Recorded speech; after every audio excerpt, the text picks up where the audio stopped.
Steam पूर्ण झाल्याच्या नंतर बंद करायचा 3 तास पॉवर प्लग वगैरे आणि हा खालचा नॉब उघडायचा.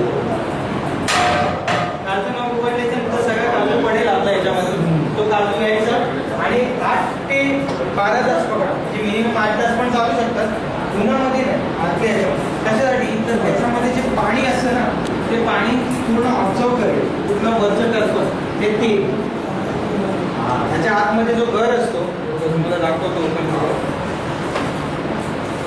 ह्याच्यामध्ये गर जो असतो तो घरातलं पाणी ह्याच्यामध्ये ऑब्झर्व केलं जाईल पूर्ण खेचून घे त्या शांत वातावरणात आणि ते घेतल्याच्या नंतर मग इथे कटिंगवरती कट करायला घ्यायचं. आता कटिंगवरती पण कसं आहे ह्याच्यामध्ये पण 3 कॅटेगरी येतात. एक बसून येत आहे, एक साधं उभ्याने पण करू शकतात हँड कटर घेऊन आणि हा पायाचा. आता हे पायाचा ह्याच्यासाठी ठेवतं आहे की ह्याला आपण जर दोन्ही गोष्ट शरीराची ॲक्च्युअल वर्किंगमध्ये असेल ना तर थकवा जाणवत नाही.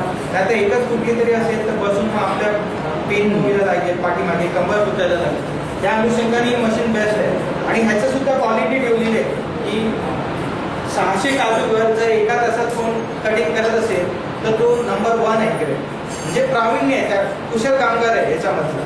तर ह्या ग्रेडेशन सुद्धा आपण त्याच्यामध्ये त्यांच्याकडून प्रत्येकाकडून करून घेणार आहोत आणि त्याच्यानुसार त्याला सगळे ग्रेडेशन देणार आहोत.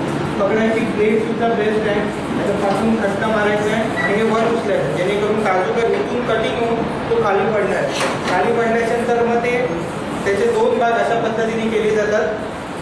त्याच्यातला गर या यंत्राने इन्स्ट्रुमेंटने काढला जातो. गर काढल्याच्या नंतर ते गर सर्व एकत्र पकडून सगळे गर झाल्याच्या नंतर त्याला ह्या ड्रायरमध्ये टाकलं जातं.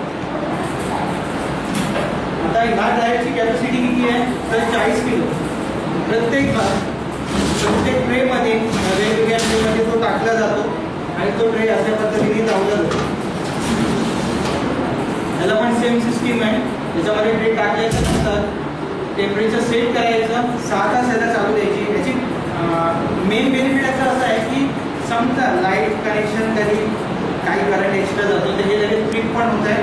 दुसरी गोष्ट ही ज्यावेळी बंद पडेल लाईट गेल्याच्या नंतर तिथून पुन्हा हे रिस्टार्ट होऊ शकतं म्हणजे आपल्याला बघण्याची गरज नाही. तुझे ॲटोमॅटिक आहे, काही टेन्शन नाही आहे. तिथून ट्रे झाल्याच्या नंतर मग ते काढायचे हिंगोज असेल गरज आहे कारण ते गरम झालेले असतात. ते ट्रे काढल्याच्या नंतर मग काजूगर काढल्याच्या नंतर या यंत्राने ती काजूगर ते सोलायचे आणि सोलल्याच्या नंतर ते काजूगर आपल्याला असे सापडते. पण हे असे झाल्या लगेच पॅकिंग नाही करायचे तर ह्याच्यामध्ये सुद्धा ग्रेडेशन काढायचं कारण जिथपर्यंत आपण प्रत्येक कॅटेगरी वाईज नाही काढणार तिथपर्यंत आपल्याला जो रेट पाहिजे मार्केटकडून. बघा आपल्याला कुठला माल कुठे विकल्याच्या नंतर कशा पद्धतीने पैसे मिळणार ही पण एक आपली एक अभ्यास आहे त्या मागचा.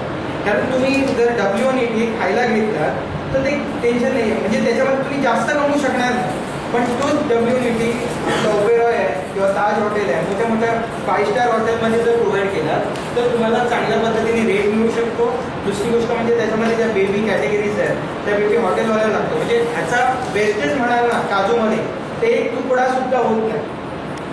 0.001 म्हणालात ना तरी तो वेस्टेज जात नाही, त्याची किंमत आपल्याला मिळते. दुसरी गोष्ट म्हणजे हे जे टर्फल आहे ह्याचं ऑइल काढलं जातं, हे ऑइल पेंटिंगसाठी यूज केलं जातं. ओके म्हणजे ह्याची पण किंमत मिळते 3 ते 4 रुपये किलोने. दुसरी गोष्ट आहे ह्या काजूवरती एक पापुद्रा सुद्धा असतो, त्या पापुद्रा सुद्धा उपयोगी आहे, तो पण विकत घेतला जातो जे कुक्कुटपालन करतात त्यांच्यासाठी. मग सांगा ह्या बिझनेसमध्ये लॉस काय आहे? लॉस काही नाही आहे, फक्त अभ्यास असणं गरजेचं आहे. जिथपर्यंत या बिझनेसमध्ये अभ्यास नसेल. दुसरी गोष्ट म्हणजे याच्यामध्ये प्रॅक्टिस पाहिजे, सातत्य. कारण हे असं नाही आहे की तुम्ही आज आला 10 लाख आहे माझ्याकडे 50 लाख आहे टाकेन असा बिझनेस आहे. याच्यामध्ये स्वतः अभ्यास करणं गरजेचं आहे, स्वतः राहणं गरजेचं आहे, तरच याच्यामध्ये सुधारणा करू शकतात. कारण आज आपल्या कोकणात 8 किलोमीटर किंवा 10 किलोमीटर सोडलात ना तर कोणाच्या घरी एकतरी काजूची मशीन असणार, पण तो काजू पॅकिंग कशी करणार असे का. आणि इव्हन त्याच्याकडून विकत घेऊन जरी तुम्ही म्हणालात हे करायचं तर हे मोठं म्हणताना शर्यतीचं काम. कारण हे आत्ता तुमच्यासमोर टाकले तरी तुम्हाला समजणार नाही की याचे ग्रेडेशन कसे ठरवायचे किंवा काय. म्हणजे ह्याचं कसं ABCD येणं पहिलं गरजेचं आहे. हे कुठून ग्रेड अशा निघतात, मग त्याच्यासाठी रॉ मटेरियल कसं वापरलं जातं, ते झाड कसं असतं, त्या झाडाला काय द्यावं लागतं, त्याची लागवड कशी करावी लागते, त्याचं फळ कधी घ्यायचं, ते उन्हात किती वेळ सुकवायचं, सुकवल्यानंतर त्याला ठेवायचं कुठे, हे सगळे प्रश्न ह्या ट्रेनिंग मार्फत किंवा ह्या उद्योगधंद्यामार्फत शिकवलं जातं. आणि त्याला पुरेपूर म्हणजे जर 1 ते 1.5 वर्षामध्ये म्हणाल ना तर तो पूर्णपणे तयार झालेला असतो, जेणेकरून तो स्वतःचा सेटअप स्टार्ट करून तो स्वतःचा बिझनेस स्टार्ट करू शकतो आणि स्वतःची आमदानी कशी वाढवता येईल याच्याबद्दल तो विचार